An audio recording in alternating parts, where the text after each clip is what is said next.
Mimicry. It was a surprisingly bright winter evening. The white fluffy snow was slowly falling on the already white ground. I was walking tired after a long, grueling day at work. What I wanted more than anything right now was to burst into my apartment and collapse on my bed with my clothes on. It was about 100 meters to the house, when suddenly I heard a strange, subtle squeak. I looked around, nothing. I thought about continuing on my way, when suddenly I heard the squeak again, and that's when I noticed it. The little lump of life was lying by the dumpster. I walked over. The kitten was severely frozen, and very thin. I wondered how it could even make a sound. I couldn't pass by. Carefully I took the kitten and put it into the pocket of my jacket, and went to open the door. When I entered the apartment, I took the kitten out of my pocket, and went into the kitchen. I put it on the radiator, and went to the refrigerator myself.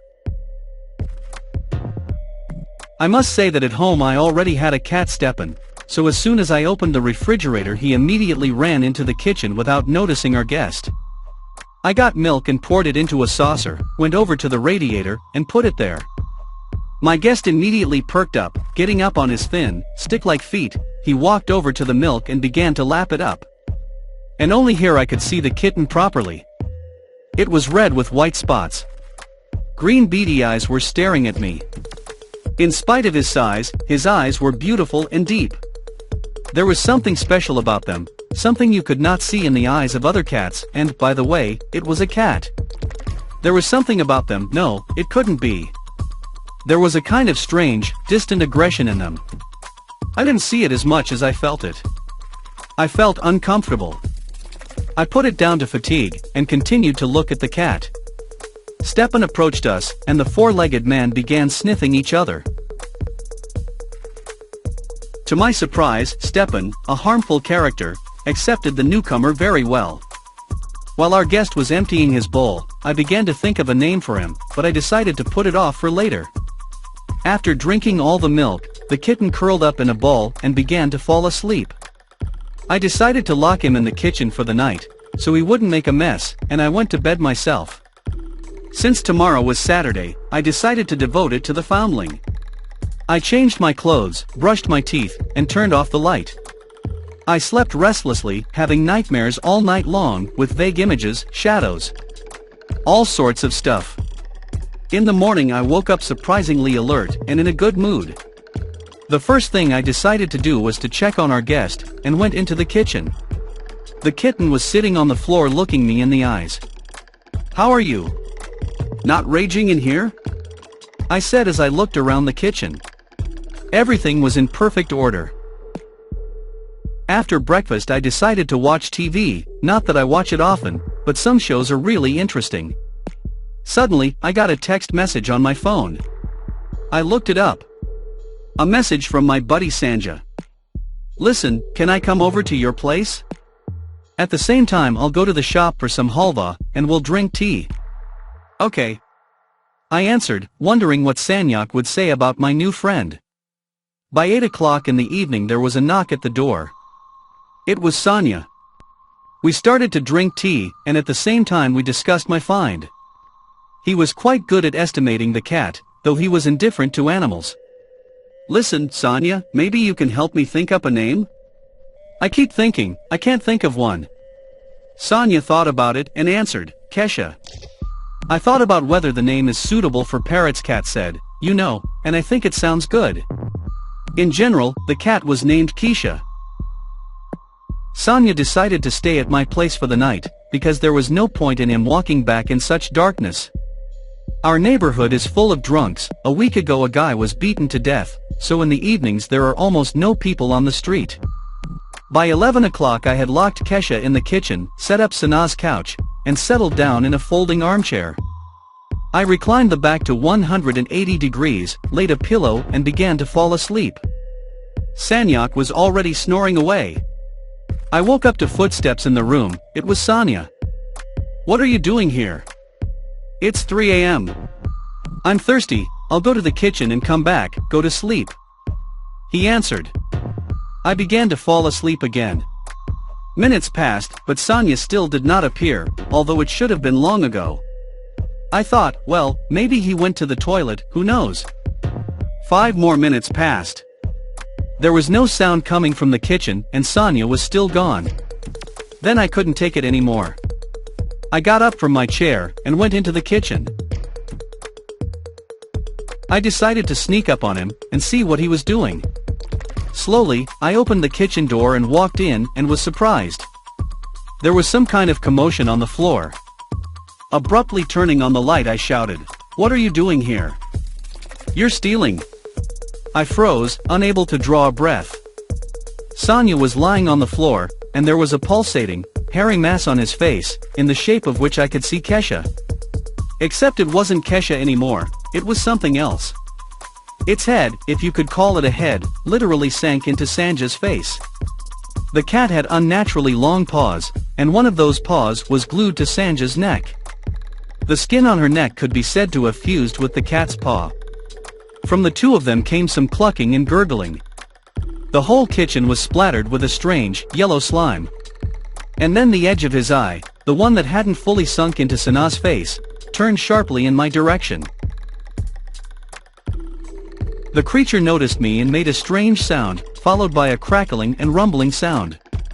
I stood and watched the whole time, my brain unable to process and comprehend what I had seen in the kitchen. Such horror and tension enveloped me that I could feel the blood pulsing in my ears. A warm puddle was spreading out beneath me, but I didn't notice it, keeping all my attention on the creatures. Suddenly something happened that finally finished me off. The creature's back literally tore in two along its spine, exposing its bones and internal organs. From this bloody mass, a long, gray tentacle shot toward me at breakneck speed. It was ugly and slippery.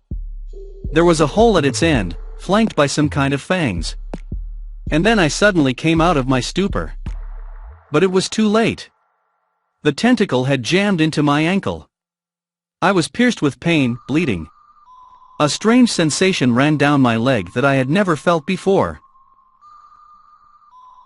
It was as if thousands of microscopic needles were stabbing into my leg at once. I screamed in a way that must have been heard in the house next door. Instinctively, I tried to pull my leg away, but the tentacle held me tight. I grabbed it with my hand, trying to tear it off. I yanked as hard as I could to get rid of the thing, but when the tentacle came off, it left a large flap of my skin on it. It was attached to my ankle and apparently almost managed to do so. I didn't feel any pain, the pain shock was doing its job. I jumped to my feet and ran into the bedroom. Slamming the door shut behind me and pushing the closet shut, I sat down and tried to figure out what it was. My first thought was that I was dreaming, but the blood gushing from my leg dispelled that thought instantly. My brain refused to think or think. I didn't know what to do. I could hear growling from behind the door, as if I had a lion in my apartment.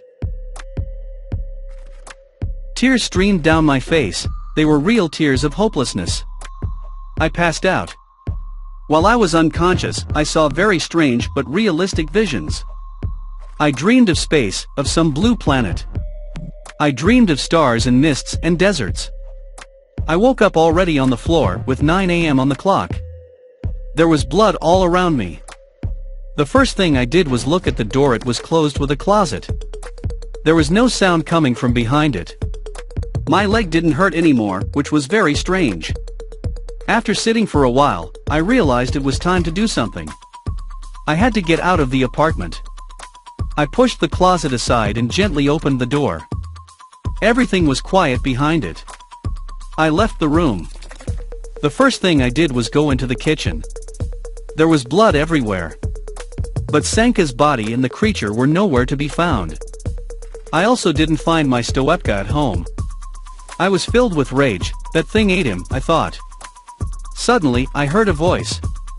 I turned around, no one was there. Then I realized the voice was in my head. I couldn't make out what it was saying. It was like a distant echo. I quickly threw on my clothes, took my car keys and went into the corridor, and then I froze again. Sanja's clothes were gone. The only thing that reminded me of his presence was his phone lying on the nightstand. But how could it be? I thought. That thing had literally torn his face off. Maybe he fought back and managed to escape? I tried to reassure myself. Once down, I went outside. I got in the car, started it up, and decided to drive to the MED point of care. My leg needed treatment. I drove. Halfway to the clinic I suddenly stopped. I realized that I didn't need treatment. Quickly setting my destination on the navigator, I headed for the nearest supermarket. I quickly began to regain my lost memory. The wound on my leg was already completely healed. People are such naive creatures, they are fooled by such simple things. I did not lose my kitty. I reasoned, destroying the remnants of the personality of the former owner of this shell. They have a good planet, they have a huge amount of resources, which I will definitely use, and now the most important thing for me is to spread.